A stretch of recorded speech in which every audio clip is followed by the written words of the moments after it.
Hi hello welcome to Chandra சமையல். இன்றைக்கி நம்ம பார்க்க போகிற டிஷ் வந்து சூப்பரான சுக்கா, மட்டன் சுக்கா.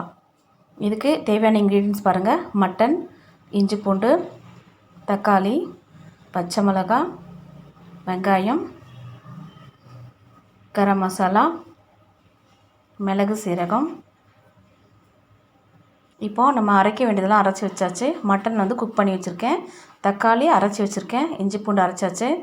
அதுக்கப்புறம் மிளகு, சீரகம் ரெண்டுத்தையும் வந்து உரலில் போட்டு இடித்து வச்சுருக்கேன். உப்பு, மிளகாத்தூள். எப்படி பண்ணுறதுன்னு பார்க்கலாம். ஃபஸ்ட்டு ஒரு பேனை வச்சுட்டு அதில் சூடானதும் எண்ணெயை சேர்த்துக்கிறேன்.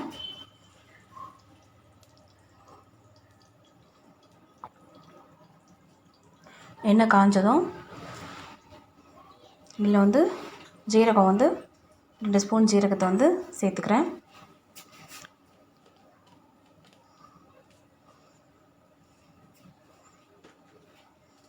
ஜீரகம் நல்லா பொரிஞ்சதும் கரம் மசாலா வேணும்னா பட்டை லவங்கம் அது வேணாலும் சேர்த்துக்கலாம். அது ஓவர் ஸ்பைசியாக இருக்கும். அதனால் வேண்டி கட் பண்ணி வச்சுருக்கேன் வெங்காயம், கருவேப்பிலை இது ரெண்டுத்தையும் போட்டு நல்லா வதக்கிடணும். வதங்கினதும் இஞ்சி பூண்டு அரைச்சி வச்ச விழுது அதையும் சேர்த்து நல்லா பச்சை வாசனை போகிறதுக்கு வதக்கிடணும்.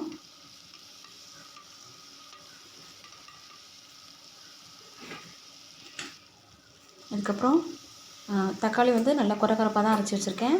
தக்காளி, பச்சை மிளகாய், கருவேப்பிலை, புதினா இது எல்லாத்தையும் சேர்த்து வதக்கிக்கிறேன். அரைச்சி போட்டதுனால தக்காளி உடனே வந்து நிறம் மாறிடும், கொஞ்சம் டக்குன்னு வதங்கிடும். அதுக்கப்புறம் ஒரு அரை ஸ்பூன் மஞ்சள் பொடி சேர்த்துக்கிறேன்.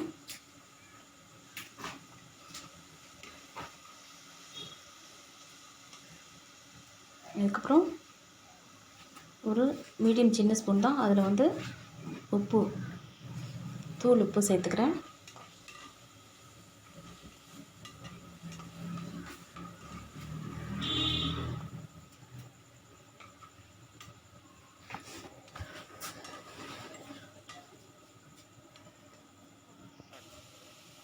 அதுக்கப்புறம் கரம் மசாலா வந்து 1.5 ஸ்பூன்.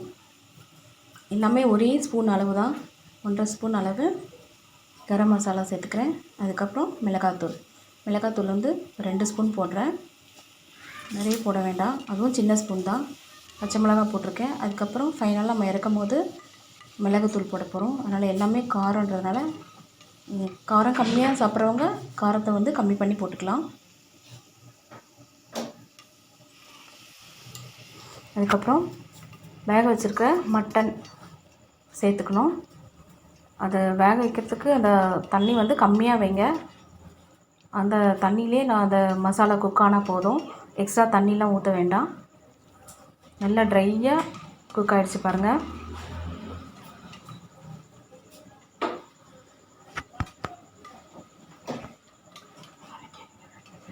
ட்ரையாக நல்லா கிரேவியாக வந்துடுச்சு. இதுக்கப்புறமா நம்ம மிளகு, சீரகம் ஒரு 2 ஸ்பூன் போட்டு நல்லா உரலில் இடித்து வச்சுருக்கோம். அது வந்து ரொம்ப தூளாக போட வேண்டாம், அந்த ஒன்றும் பாதியமாக இடித்தது போட்டால் தான் அதில் நல்லா அந்த காரம் அதை சாப்பிடும் போது அந்த ஸ்பைசி நல்லாயிருக்கும்.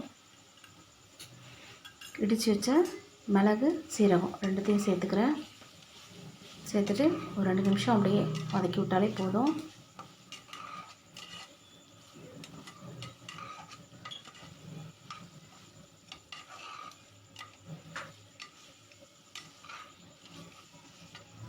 இவ்வளோதாங்க, முடிஞ்சிருச்சு. இதை வந்து நம்ம கொத்தமல்லி தூவி சர்வ் பண்ணிடலாம். பாருங்கள், நல்லா திக்காக கிரேவியாக சூப்பராக வந்துருச்சு. இது நம்ம லஞ்சுக்கு சாப்பிட்றதுக்கு ரசம் சாதம், சாம்பார் சாதம் இந்த மாதிரி சாப்பிட்றதுக்கு நல்ல ஒரு சைட் டிஷ்ஷாக இருக்கும், நல்ல டேஸ்ட்டாக இருக்கும்.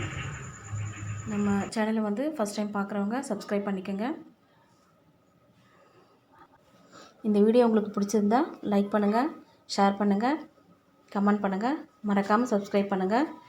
பக்கத்தில் உள்ள பெல் ஐக்கானை கிளிக் பண்ணிக்கோங்க. அப்போ தான் நான் போடுற வீடியோ உங்களுக்கு ஒன்றுக்கொன்னே நோட்டிஃபிகேஷன் வரும். Okay, bye friends.